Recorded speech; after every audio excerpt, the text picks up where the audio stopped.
இன்னைக்கு சமைச்சிரு. எனக்கு சமைக்கலாம் வராது, நான் வர மாட்டேன். சரி வா, நான் சொல்லி தரேன் உனக்கு. நான் திருநெல்வேலி நிறைய பேர் சொல்லி கொடுத்துருக்கேன், உனக்கு சொல்லி தரேன் வா. சொன்னா கேளுங்களேன், எனக்கு சமைக்க தெரியாதுன்றனே. வா நான் சொல்லி தரேன் வா. வேற அப்புறம் என்ன உங்க இஷ்டம், வாங்க வேலை செய்யணும். ஆரம்பிக்கலாமா? ஆரம்பிக்கலாம் ஆண்டி. அடுப்ப ஆன் பண்ணுதா? ஆன் பண்ணிட்டேன். உச்சையவன் தான் போட சொன்னா. அடுப்பு ஆன் பண்ணிட்டேன்.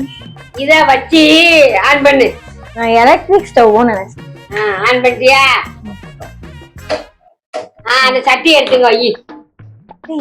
என்ன அசிங்கமா பேசுறீங்க? சட்டி வெளில காய போட்டிருக்கேன், அது இங்க வச்சா எரிஞ்சிடாது. அந்த சட்டியை யார் சொன்னா? அந்த அருக்கு பாரு சட்டி, அதை எடு. இதுவா? ஆமா, இது கடாய். கடாயோ குடாயோ வைய அடுப்புல. அடுத்து எண்ணெய கொட்டு. என்ன சொன்னீங்க? எண்ணெய கொட்டுன்னு. எதுக்குதான் எண்ணெய ஏன்டா கொட்டுங்க? நீங்க தானே எண்ணெய கொட்டுறீங்க. சமையல் எண்ணெய் எடுத்து கூட்டுன்னு. இதுவா? ஆமாடா. அந்த அஞ்சரை முட்டில இருக்க கடுகு எடுத்து போடுங்க.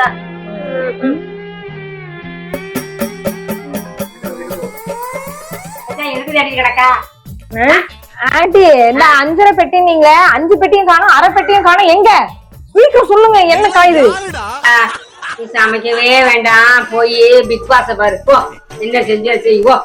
நான் தான் அப்பவே சொன்னேன்ல, ஊர்ல 10-15 பேருக்குலாம் சமையல் சொல்லி கொடுத்தேன். இவளுக்கு சமையல் சொல்லி கொடுக்க மாட்டோம், நான் சமையலே மறந்துடுவோம் போல இருக்கட்டா. அம்மா சை.